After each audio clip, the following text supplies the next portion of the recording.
Hi, my name is Cynthia Perez, and I am with Rooted in Reflection, and this is Confetti All Around. Welcome to the podcast.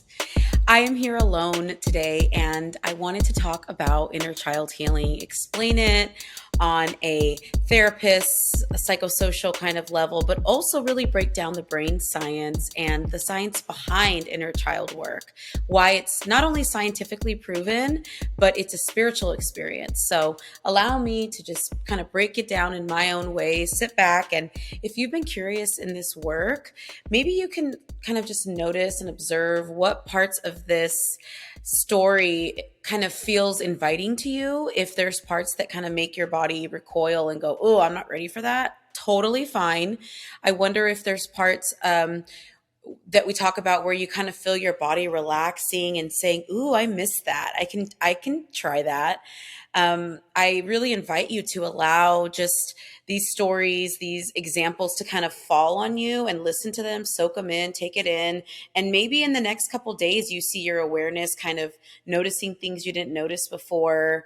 Maybe you hear your intuition a little bit better, confirming something. I invite that. This is why I love this work, because I feel like this work found me in motherhood when I became a new mother, but I also feel like not everyone may experience parenthood, not that they even have to, right? But everyone has experienced childhood.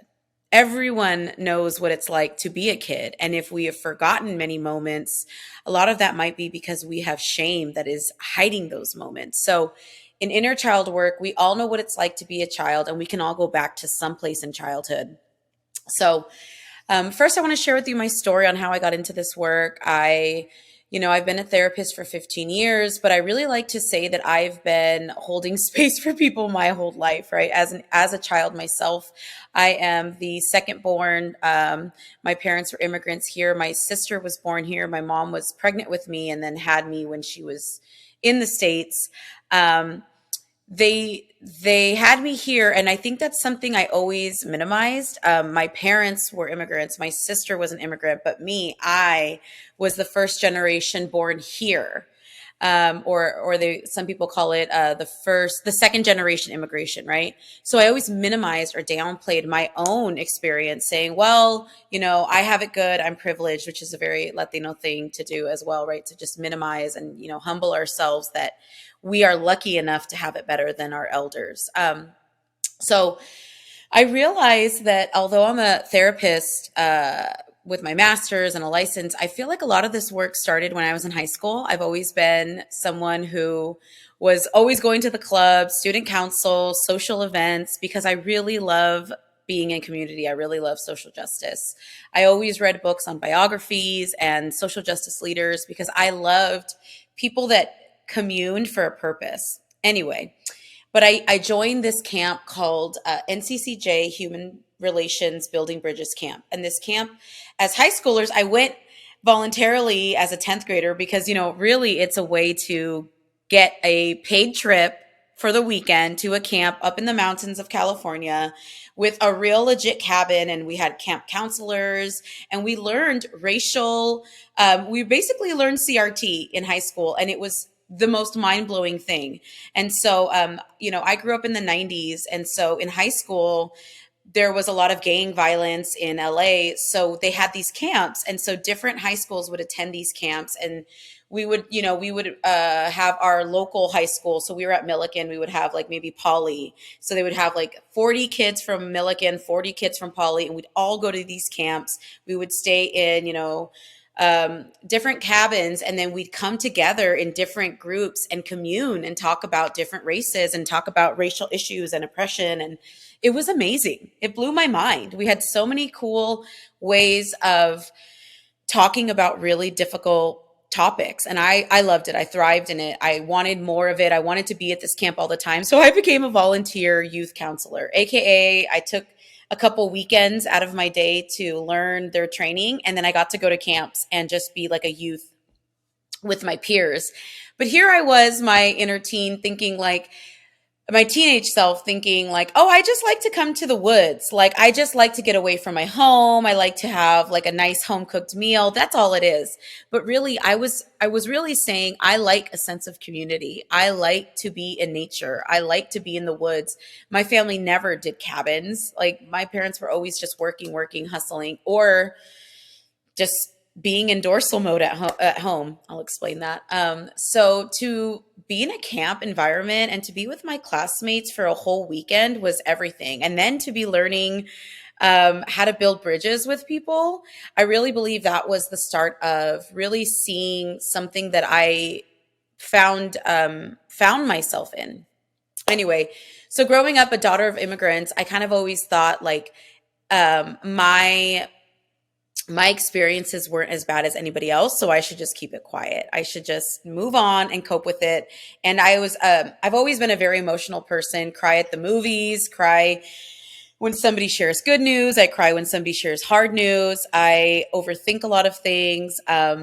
Very quick to think everybody's mad at me. And I've spent a life of reading the room and surviving with humor and humility. And I'm really in a time now where I've learned why this has happened, how my inner child has been operating. And I'm just so impressed and in awe of my inner child and everybody else's that I just want to talk about the how and the why so that we can just kind of get our bearings and keep it pushing. Because I really believe in doing this work, I've noticed we can do all of this ourselves. Sometimes you just need maybe therapy for 8 weeks to guide you, to kind of like get you moving, get you out of dorsal, get you to understand how your systems work. But I believe that you could do this on your own with some good rituals, journaling, grounding, nature, mindfulness, meditation. With a good ritual and some good support, right? Like a healthy environment, community, different hobbies. I really believe you could just heal your inner child in these small and big ways. And so I really want to talk about the behind the scenes action. What's really going on when we talk about healing your inner child? Healing your inner child is a couple of things, but it is, eating breakfast for dinner, having cereal, letting your little inner child pick the games and the toys that they want. Yes, absolutely. But it's also something that's absolutely going on a cellular level within your nervous system. So let's get into that. First of all, I want to talk about inner child theories. There's several theories. I go into this in my 6-week workshop, Reparenting My Inner Child with Joy. I do this workshop quarterly, and I go over all the theories and the history of inner child theories and how to tap into our joy using softness. But to kind of condense this, some of the inner child theories. The first one I'll talk about starts with Carl Jung, the psychiatrist. I'm sorry, the psychologist. He was friends with Freud, and he had this theory of the inner child archetype. And he states that the inner child is this subconscious premortal image of ourselves, how we were born, how we show up. You were born as beautiful and as pure as you are, with all the temperament and characteristics that you have, and you are made perfectly for this earth. Everything that you were born as is what this world needs. They need more of your authentic self. And he describes this I would say legacy burden, we say now, but like this legacy burden of a prescribed role being what your family needs you to be in this family. So if there is a dysfunction in the family, your family kind of molds you as a child to fit in the gaps to keep this dysfunction of this family going. So the people pleaser, the scapegoat, right? He calls these different inner child archetypes that are us, but these archetypes also help our families kind of see where we need to fit in. Kind of like how, we have siblings and everyone kind of fits a different role because we're all different, but yet something about me, my family kind of knew that I could be molded into a people pleaser because I'm a little bit more curious and sensitive. Whereas maybe my older sister, she could be molded into the one that has to hold it down for everybody, who has to suck it up because she was the firstborn and that was the need of her family. So this prescribed role of, who our family needed us to be is often who we are now in the world. Oh, I'm Cynthia. I'm a people pleaser. I need to go and really fix everything and make sure everybody's calm, even if that means sacrificing myself. So oftentimes as an adult, I was carrying out my prescribed role in childhood, but it doesn't serve me anymore. As a child, I needed to be that to survive my family's conditions, and they needed me to be that. So I did it because our inner child is so beautiful and so resilient. But when I take an inventory of my life, I had to look at my prescribed role and say, am I being a role that no longer needs to be upheld? And if I don't uphold that role, who am I? And I know that could be scary because it was very scary. That is where I feel like we could take this like spiritual trip further, which I encourage you to just do it, just jump. But it leads us to, if I'm not my prescribed role, if I'm taking the courage, because it takes courage, if I am taking the courage to step into my authentic self, who is that? Who is that? He would say, look into your inner child archetype. That's what Jung would say. But really, step into your authentic self. So I really want to invite that your authentic self is who you've always been. Those pre-mortal images, how you were born perfect into this world. Were you bubbly and giggly? Were you slow to rise? Did you like to observe first? Quiet and steady? Have you always been loud and boisterous and just excited to be in the room? So we start to look back at that. Who was I? Who could I have been if I didn't have to squish into this prescribed role? I know that's where a lot of grief could be. Who could I have been?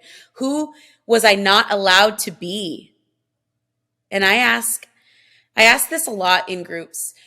I understand the heaviness of that grief, but as Bell Hooks says, the space of our lack is also the space of our possibilities. So what's on the other side of that grief is possibility, is who you can be now, right? There's so much grief of who I couldn't have been when I was a child because it wasn't safe to, because it wasn't the social norm, because I would be fighting everybody if I tried, and I just didn't have the energy for it most days. So I understand the grief of time lost, of energy misplaced, of relationships that you didn't get to, that didn't pan out. And I've sat with that for so many years of resentment, and I've carried it on my physical body. I know I have. I felt the weight of it. But I am in this time of being on the other side of this, of the possibility side of, okay, I'm going to be my authentic self, and I'm going to allow my inner child to have all the things that she didn't get to be. She doesn't have to play a role. She gets to be her authentic self. She is the main archetype. So that is one theory. Another theory I really like from John Bradshaw is he describes the inner child wound as something that is so pervasive that it permeates any relationship. It cannot survive a healthy relationship. So he describes the inner child wound being the rejection of our authentic self. The rejection of our authentic self. And so maybe our caregivers shamed us for being our authentic selves so much that we learned to mask. We learned to be the behaviors that they needed, that they wanted to see, whatever got us their approval. We did more of that. So through masking our authentic self for so long, even if, let's say, we were a problem child, let's say we were the angry teen, and they didn't necessarily approve of that, but they accepted that as the role. That's who they are. Maybe we went harder on that because we thought, okay, that's the mask they need me to wear in this family. So he states that when we reject our authentic self, it ends up being like a disconnection of spirit, right? But really this disconnected part within us. And so we're suffering. And that's why we take that role, all those needs that are not being met, we take that into our next relationships. And we sabotage that, and we keep really just trying to find home. And what our inner child needs to know is that we are home, that they're safe within us, that we can create a home. We can create safety by listening to them and honoring their needs. And the last one I want to touch on briefly is inner child work as spiritual work. I was never this kind of like hype spiritual guru, and I won't say that I am, but I am a spiritual student. And I wasn't even that like 5 years ago. I've always been someone who would say I am agnostic. And this kind of found me through inner child work when I could realize that my inner child is my subconscious. They very much live within me, but I can meet them at a place of my consciousness in my higher self. And so a little bit of spiritual stuff too is our indigenous cultures also praise the inner child on a spiritual level. They believed that children, so before colonization, indigenous cultures like the Mayans, the Aztec, Tainos, they believed that children, oh, and in many African pre-colonial communities, they believed that children were a gift from the gods, and they came with so many gifts for us, and they were well respected, treated so beautifully and kindly. And it's actually a colonial framework that states that kids should be seen and not heard.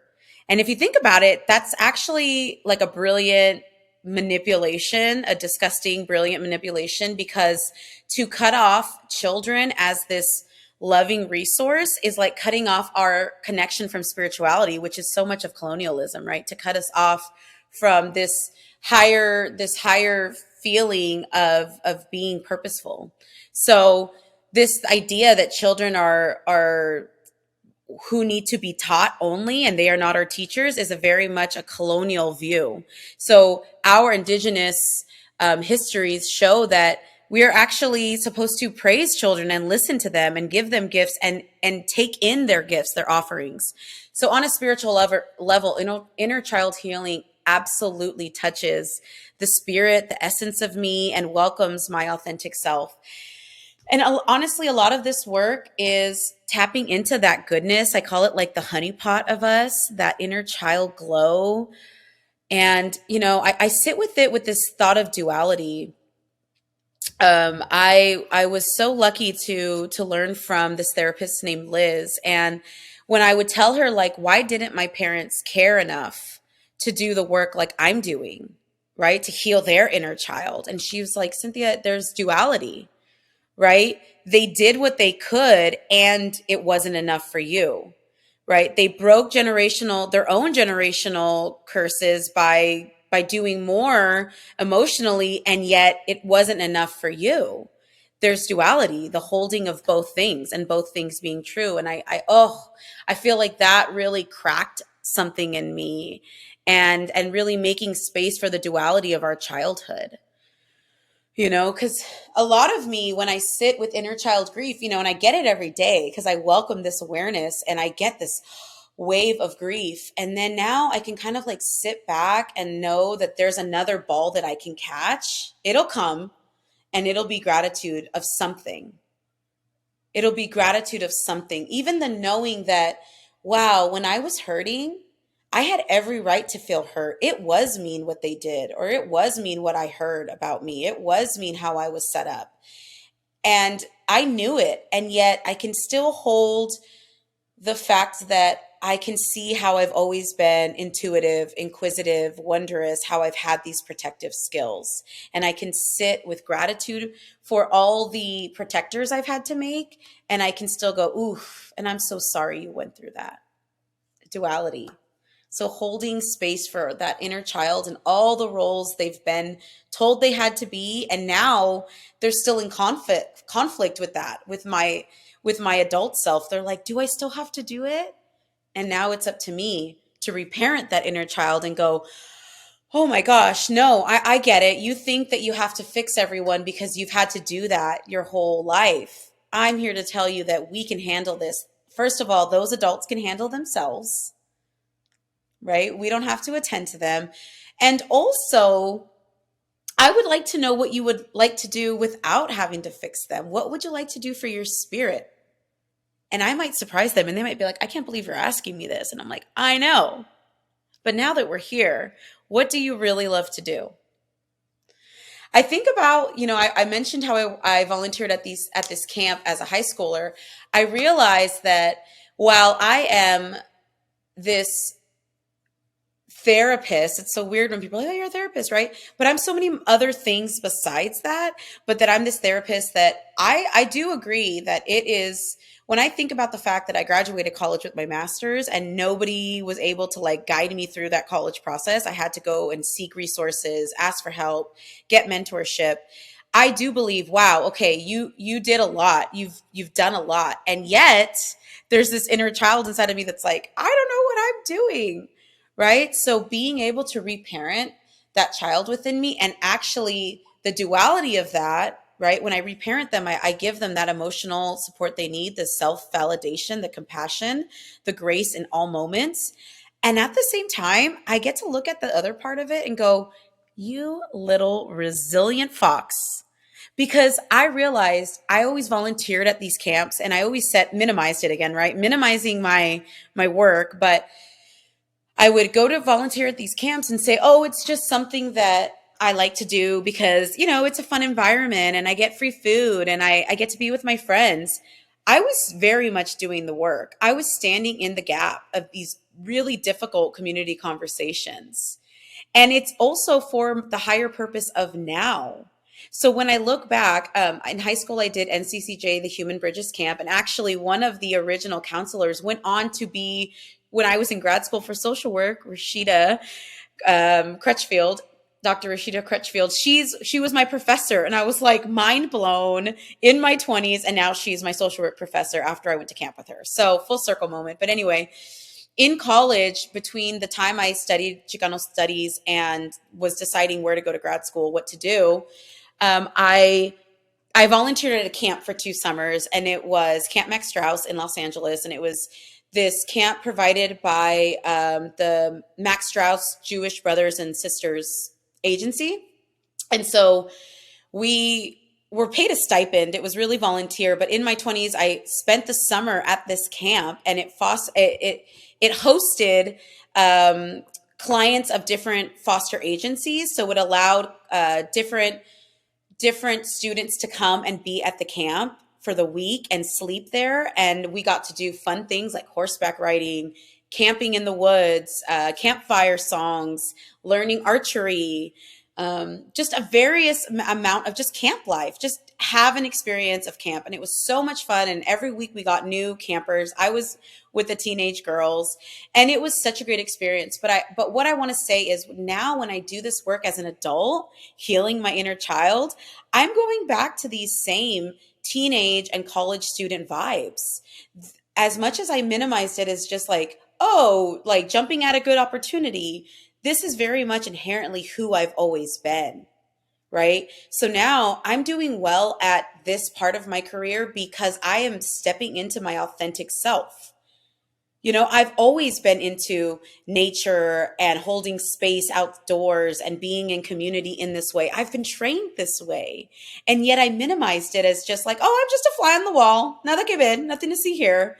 And so now when I could really create rooted in reflection and say, no, I'm going to create these actual spaces. I do have the knowledge. I do have a couple of ideas, and I could be creative enough and compassionate enough to make these spaces.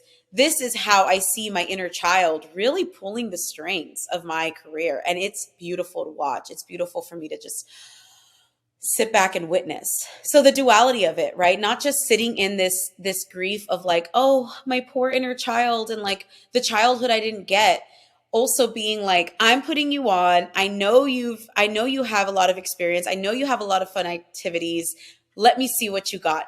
Reinvent yourself. So I just want to honor that. If you're having a hard time grasping all of this, you can't get through the muckiness of these bad memories. There's another side to that, I promise you. It's just pacing yourself in this work, and absolutely pacing it. And the beautiful thing about inner child work is you know what you need, right? Even if I were to work with you as your inner child hype woman, I'm just a guide. I'm just, it's you that knows exactly what you need, tugging at you because you are you. You've been through this. So that's the beautiful part about it, is you already know what's in you. And the ancestral healing part is you have the codes within you to unlock. That's a different conversation. But so let's take a big deep breath. And that was a lot to hold. That was inner child theories. let me gather myself. I want to mention the scientific part of this. So that was more of like the psychology part. I want to talk about these scientific theories that, although, we could say that this is the EBP part, indigenous communities have been knowing this as well. Right. And something I'm really been, I mean, I'm disappointed about a lot of things of the United States government, but something lately that's just been, is how sometimes our government has historically said other communities that when it doesn't serve them, their science isn't sciencey enough. Oh no, that's not science. This is science. And so you're using bias to lead what science you're going to back, and that really rubs me the wrong way. But anyway, I want to talk about this, but yet also remind us that indigenous communities have been doing this polyvagal toning. They've been doing this curandera work of knowing what our bodies need to connect us back to spirit, mind, and body. So we'll get into that. But speaking of just scientific, our autonomic nervous system, I kind of want to just speak to that. So in a nutshell, right? And there's so many little nutshells that are just so much to talk about. But to speak to our autonomic nervous system and how it drives our inner child, to know that our autonomic nervous system is ruled by our brainstem. Our brainstem gives us access to our autonomic nervous system. Now, I speak about the brain and the very importance of our brain and our epigenetics in my 6-week workshop or in my CEU courses. And I'll probably do another episode on just the brain. But right now, I just want to speak to the autonomic nervous system.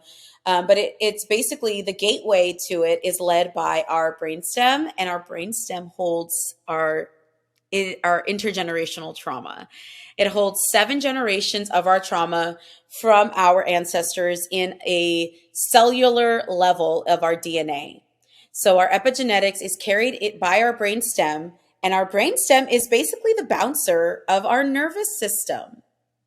What do I mean by that?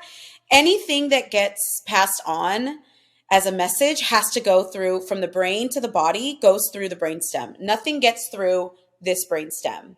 And so if our brainstem is dysregulated often because we inherited intergenerational trauma, and then we are also living in a current state of dysregulation, our environment is something that is causing us constant dysregulation, we're sending messages to our nervous system that aren't going to be calming because we're not accessing the resources for that. We're only accessing our stored survival. That's more on the brain history, but I want to just keep us with that. So our brain stem has all of our stored trauma from generations, and it's the bouncer to our nervous system body club.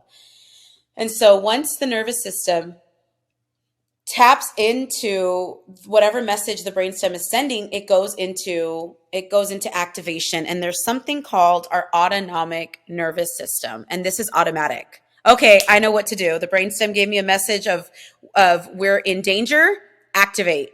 And so our autonomic nervous system is exactly as it sounds, autonomic. It's like blinking. You don't have to think about it. It does it. I'm there, poof. And so there's 3 parts of our autonomic nervous system, and our autonomic nervous system is ruling our body through our vagus nerve, which runs from the top of our head all the way down right here to our belly, our root. And it has so many nerves that go all the way down. So the vagus nerve is the longest running nerve, and it runs through our whole body and our systems, like our digestive system, our heart, our lungs, everything that it goes through. And then it has all these senders, right? These messenger nerves that go to our whole body and activate what we need in this moment. And that is ruled. So this big vagus nerves run through us, and the brainstem activates it, switch, right? Turns on the switch, and then it sends the message of what we need to do.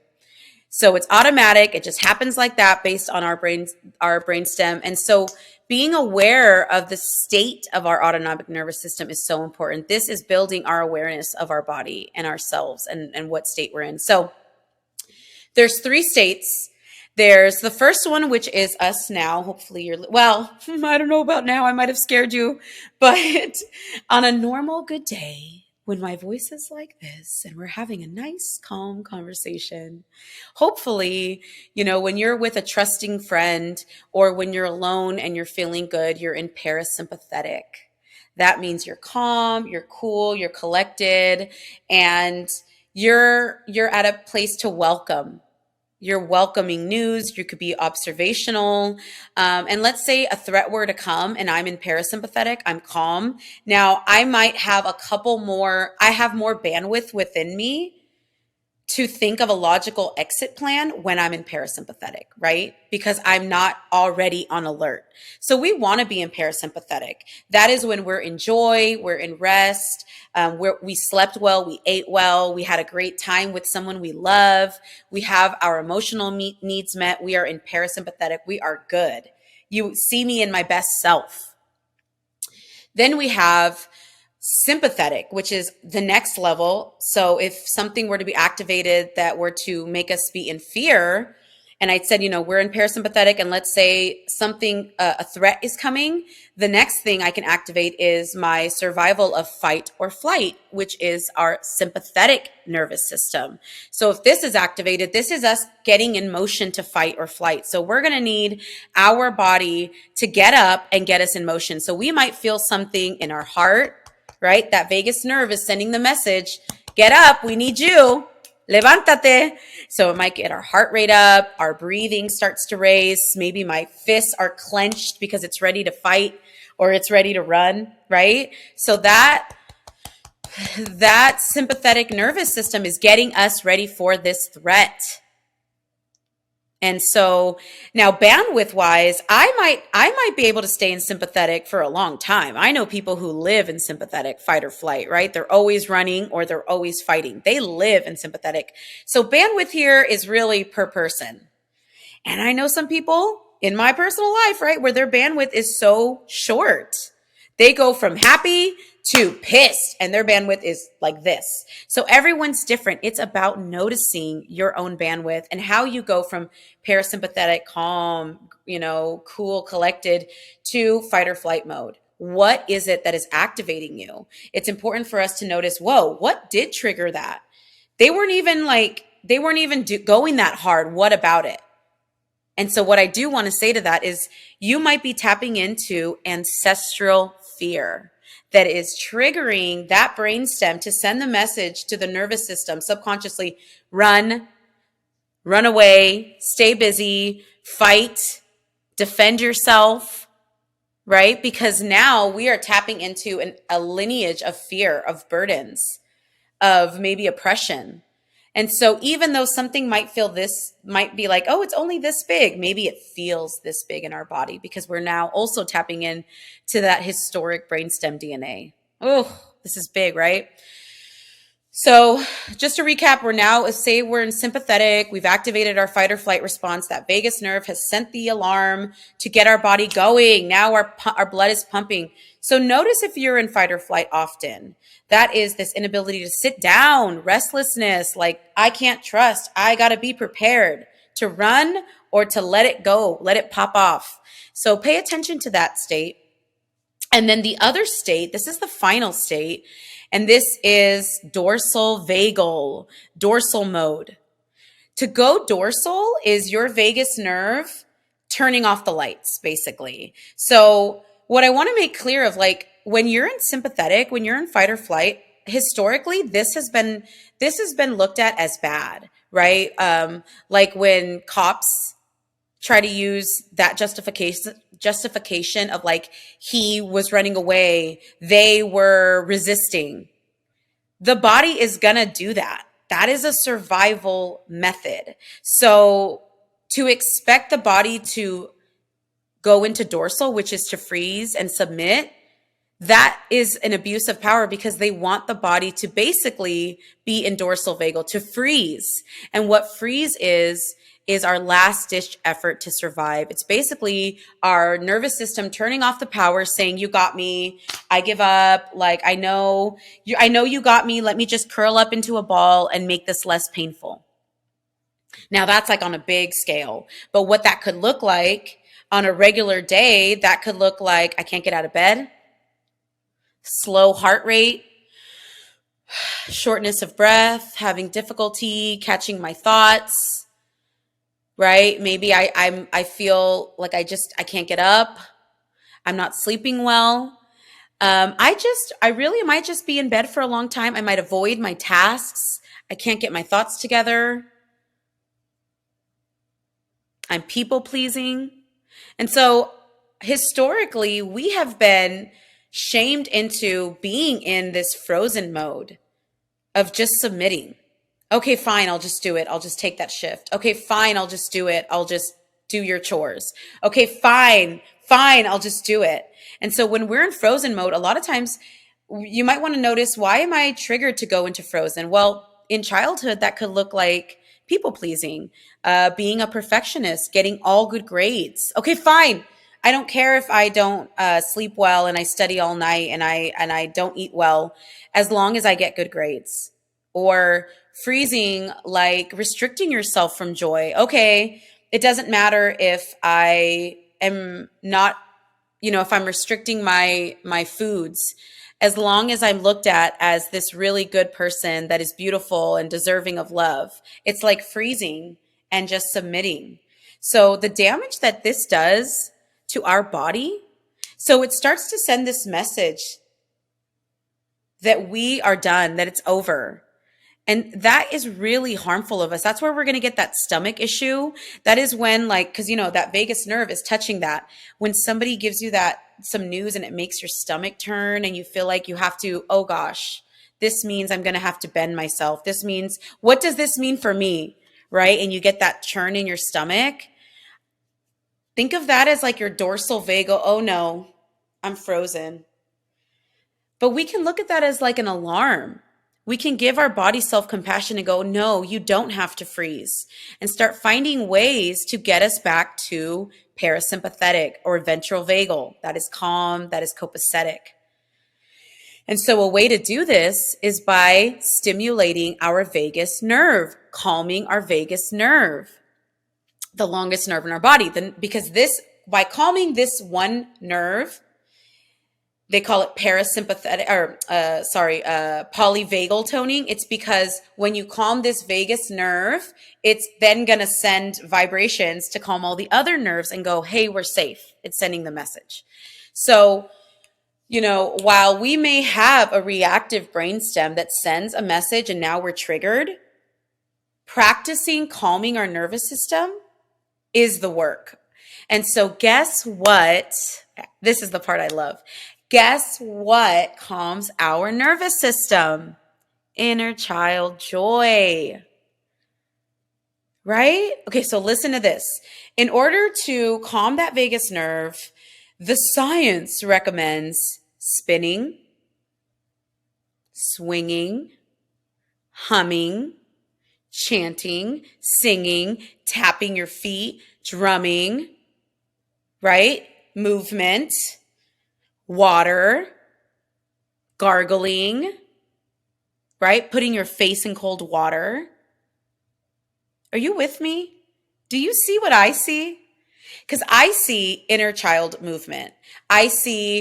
So you're saying to stimulate my nervous system, to regulate my vagus nerve and start building my bandwidth, right? To control my nervous system for peace, I should do humming and singing and dancing.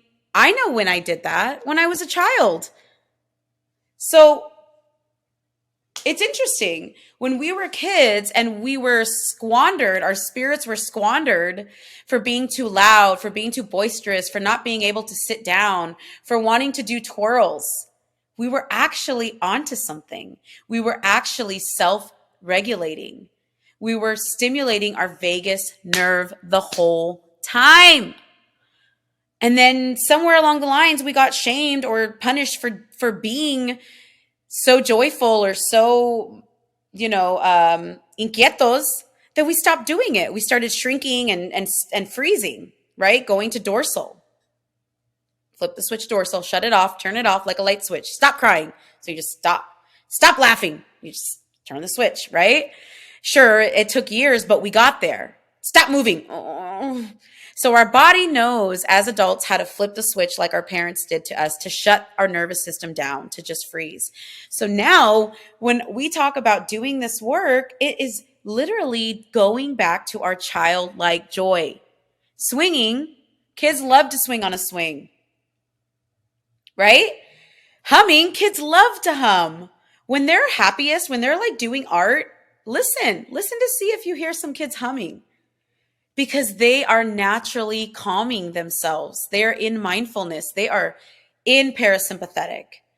And maybe that's why they throw a tantrum when they get pulled out of it just like that, because you just dysregulated them. They were like parasympathetic and then you took them out of that, right? So just noticing how children know these natural ways in their body. Chanting, drumming, right? Kids are like drumming. We're like, stop doing that. It's annoying. Clicking a pen, right? So start just kind of noticing the things that your inner child loved to do that can do this again. Did you love to sing? Find a place to sing. I know as an inner teen, when I want to tap into my inner teen, I go in my car and I let her sing all of her favorite songs. And so we're really like just letting them get it out, letting them use their tools to calm our nervous system and be seen. But I want to add a little bonus in here, a little gem, a little chef's kiss. This is what I love. This is what I feel like is the most important, the heart of my work that I really want to be in community to talk about. I want to be in more spaces to just hold space for this. Not only is inner child work generational healing, right? We're healing our generation, and then we pass it down to other generations, which makes it intergenerational. Our parents and our children, their children, and our upper lineages. But inner child work heals those generations because we are now healing the DNA that we pass on to our lineage. And not only that, when we stimulate our vagus nerve, we can do that by channeling our ancestral healing anyway. So I said vagus nerve, calming down our vagus nerve and tapping into our inner child are similar, right? Swinging, humming, chanting. Is that not indigenous work too? Right? So enslaved communities, when they were together in community to cope, didn't they sing, drum, chant, hum, right? They became creative in the ways that they grieved together. They celebrated together. They knew how to regulate their nervous system despite all odds. Indigenous communities, Latino American communities, Asian communities all have an aspect of drumming, singing, humming. It's all interconnected. That's the beautiful part about this. Like I think about the fact that I have 5 hamacas in my garage. I come from a family of weavers. My abuela and her abuelas were weavers. They weaved hammocks and they did embroidery work, and they sewed dresses and shirts. You name it, they could do it. And they would gift us hamacas. So an hamaca to me from Yucatan is just so special. I have 5 of them and none of them are up, because we just don't have the reinforcement. We tried different methods. We're going to get to it. But even my kids are like, can we just find a way to do the hamacas? And that is because it is within us. It is a yearning that we, not only as my inner child needs to swing, but it taps into this ancestral knowing within me, because that is what my generations of ancestors have been doing. They've been swinging in these Mayan hammocks for generations. So not only is this polyvagal toning that you can buy for $9.99 or whatever course that capitalism is selling us, it's deeper than that. This is ancestral healing that we've been doing. So you know what you need. If you need to go get some drums, if you need to put on some sound bath and rain sounds and do your own humming and chanting, do that. The ancestral healing and the inner child work, they're interconnected. And when you unlock your inner child, you very much are inviting your inner ancestor to come and guide you home. So it's very cyclical. I hope to get into more of these conversations just on the podcast with guests and stuff. I talk about this with several guests in different ways, but I do want to mention that component. So anyway, back to just kind of finish up the part about the autonomic nervous system. You can see I'm so passionate about this. I love talking about this stuff. And I like to just pull out these pieces that I think are really important to mention. So just to finish this, when we're in dorsal, we have, as women historically been praised when we are in dorsal, when we when we freeze and just accept more work, or are told to like serve everybody and smile while doing it, be privileged to do it, right? So we go into dorsal and we have this switch. So really just noticing that dorsal isn't better than fight or flight. And for so long, anger is looked at as so bad and dangerous, but dorsal is your body thinking that it's going to die. And being in that state long enough is going to have a profound impact on your organs and your body, right? So really just noticing what stage you're in and what your bandwidth is. And what we can work on is our interoception. And so that is the ability to notice what you're feeling based on your environment. What is your internal environment? What is going on? What is my nervous system? It's like our feelers. Like if we were at the beach, of feelings, and the interoception is the lifeguard going, okay, 12 o'clock, they're going to try this and they're going to do that. So our interoception is absolutely connected with our historical intergenerational trauma in our DNA, but we won't even know that it is if we do not let ourselves dig a little deeper with observation of ourselves to be aware of what is going on. What is our interoception taking in? What are we noticing as a threat? And on the opposite side of that, right? Like I said, there's always another side. If we're looking at something as a threat, what does our body feel is a safe harbor? Take notice, take inventory of the resources we have as for safety. So when is my body in parasympathetic? How often? Who am I around? And then if you're in sympathetic, you start to get fight or flight. What are the circumstances that make you feel like that? Notice it, write it down, be aware, keep a log. That's okay. And don't shame yourself. You can always come back to practicing calming that again. Start taking a daily log if you want of the things that you use to calm your vagus nerve. It could be, I did jump roping. I swam laps today, and seeing what worked for you, what really did it. And then you could even ask your inner child, do you like that? How does that feel? And they might say, I love that. But remember when we rode a bike? Riding a bike is another really great way to stabilize your vagus nerve. It has that vestibular motion and that childlike motion. And it also brings out really great memories. You're outdoors, you're in the natural elements, you're feeling the wind. So things like that, just really checking in with, do you like this? And observing and listening to your body. And so, yes, just reiterating that toning our vagus nerve, polyvagal toning as they teach, it can be face massages. It definitely is breathing, somatic breathing. It absolutely can be guided visualization, which I do every day in therapy. I love guided visualizations. It is absolutely all of that. But you can also do this with play. You can do this when you're just playing, when you're painting just to paint, when you're creating just to create, not to produce, not to achieve, just to be. So doing the work is playing and being in your joy.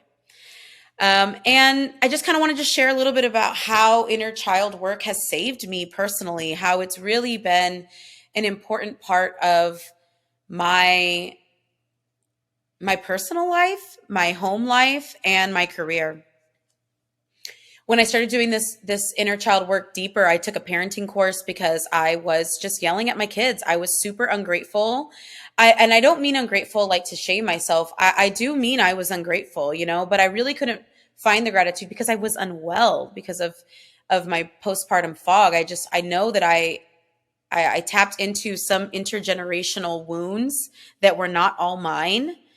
And I was just stuck for a while, but I'm so grateful now to be unstuck. And so what really unstuck me was first of all, learning about inner child work. And I also think having the background love that I also had of social justice helped it become easier for me to detach from social norms. Because in 2020, I mean, we had to detach from so many social norms, like believing that our institutions were going to help us or be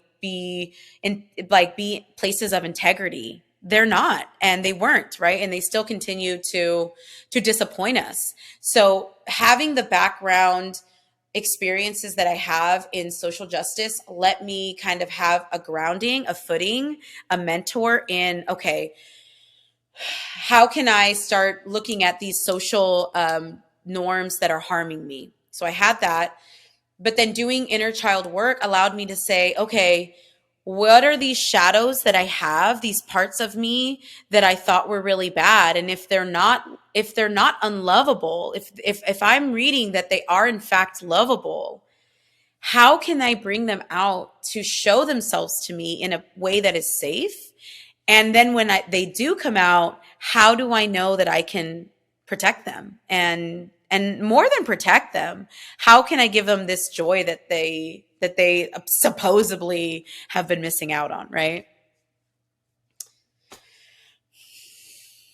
So I kind of don't remember all of the ins and outs of this, but to really allow myself to investigate that there were parts of me that weren't all this joyful sin. I was seeing in my being a new mom of two kids. I had two babies within 18 months. So I give myself like credit that, hey, you went through a lot. But at the same time, I was really like starting to see these sides of myself, like angry, resentful, bitter, mean. Um, and I really didn't like it. So I really had to sit with, okay, so if these parts are actually lovable and they are protectors, how can I soften them? Because they don't deserve to be softened. And so with giving myself self-compassion and grace in these moments, and to just sit with uncomfortable feelings of like, well, why did you do that? And let me hear you out. I saw my inner child kind of like caught red-handed, like with the crayons in her hands, like, so you're not going to yell at me? So we're still good? And it's like, yeah, we're still good. Yeah, we're still good. I know that before this happened, but let's think through this. And so the more I made time and space to see why I was feeling unheard, I could also go deeper into my own and say, okay, well, what is mine and what am I carrying?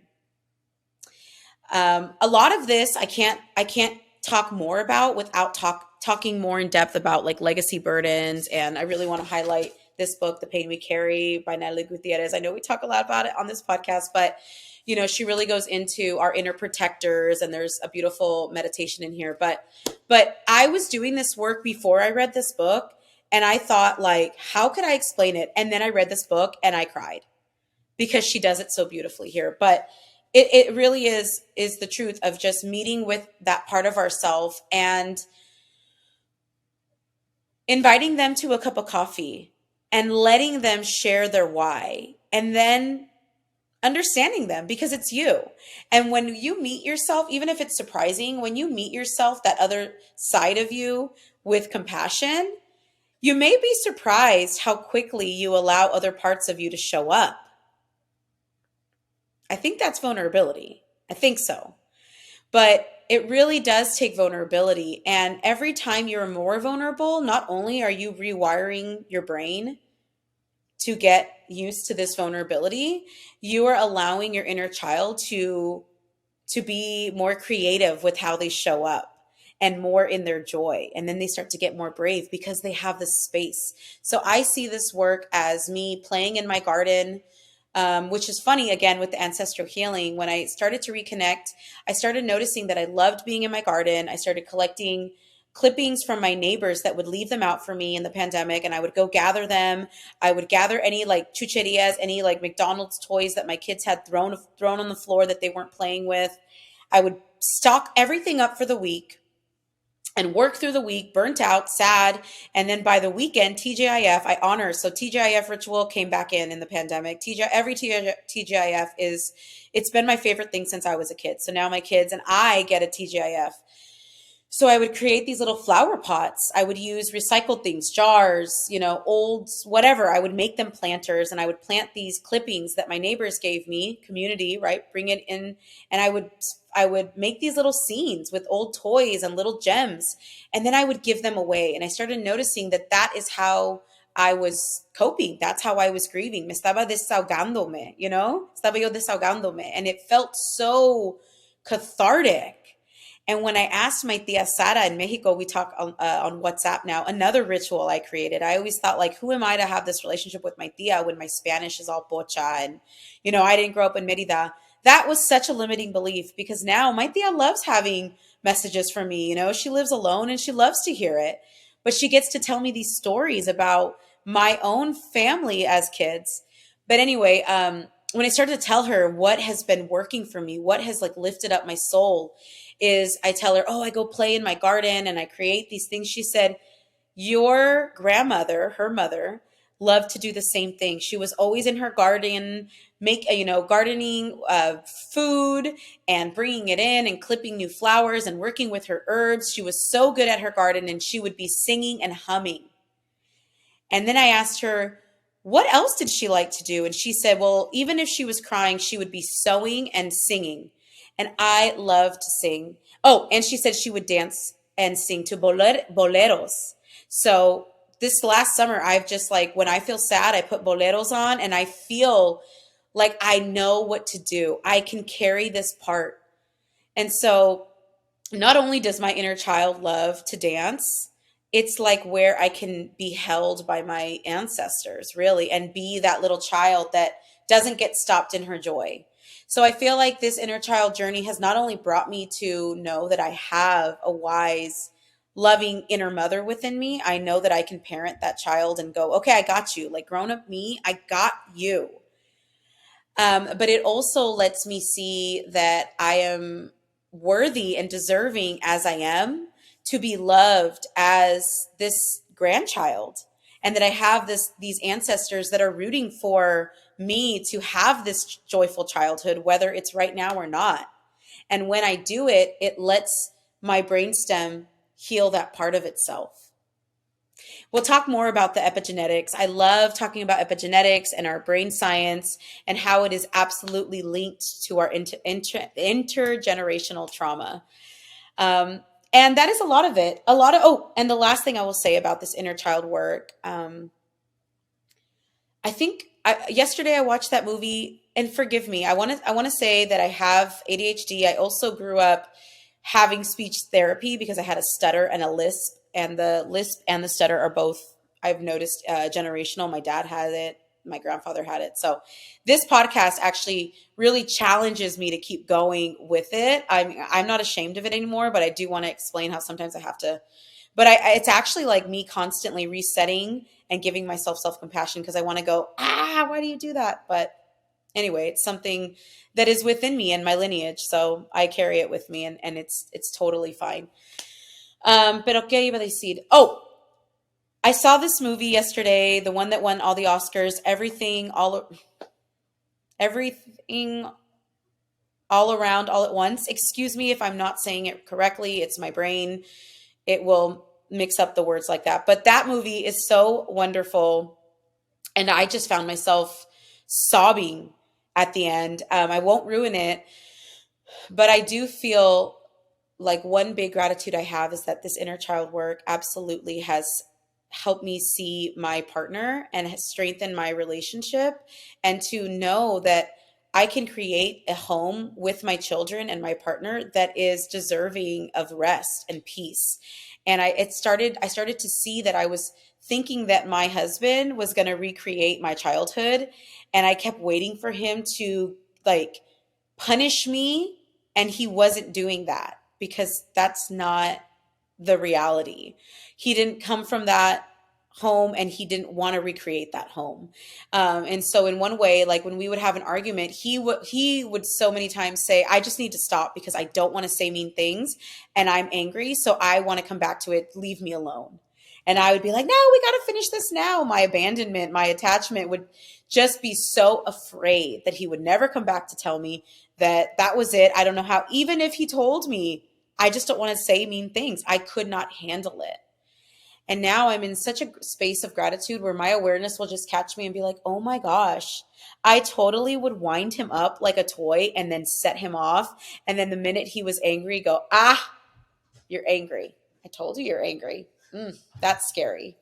So I really realized that and recognize the way that I can be in grace now and open myself up to embracing the love that he has and honoring this, not jumping to urgency and taking that time to be intentional. And so now we actually sit with intention weekly and talk about what our intention is for our home.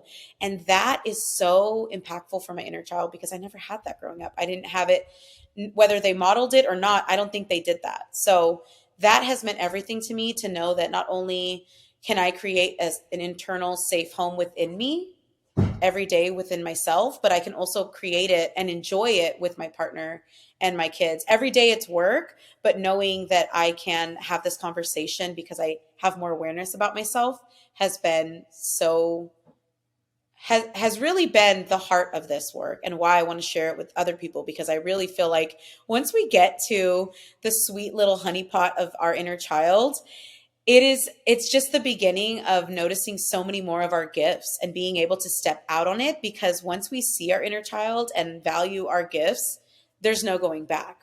There's nothing we won't do for this sweet little joy. Thank you for listening. Let me know in the comments or send us an email what you would like to learn more about. If you want more one-on-one podcast episodes, if there's any topics that you love talking about or you want to hear more about. And remember, we are here to facilitate any workshops that you have. I love being in community. And my favorite thing is when we share this information and people are like, oh my gosh, I knew it within me, but I didn't know exactly where to read about this or to get these resources. But I know that I've been feeling this call.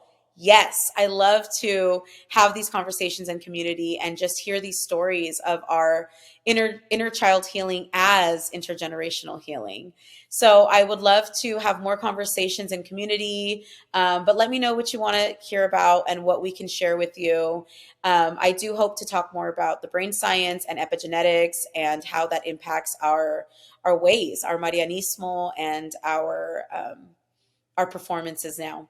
So thank you so much. Feel free to rate us or give us a review. That means a lot to us. And I want to say thank you to the AV Cart for editing. And I want to say thank you to Crystal Domi of Creative Comadre for her marketing help. And she is a really amazing, supportive creativity coach. And she always keeps me just staying on my expansion. And I want to thank you. Thank you for listening. Thank you for sharing this podcast and any other Rooted in Reflection events. It really, really means a lot. And I look forward to being in community with you soon.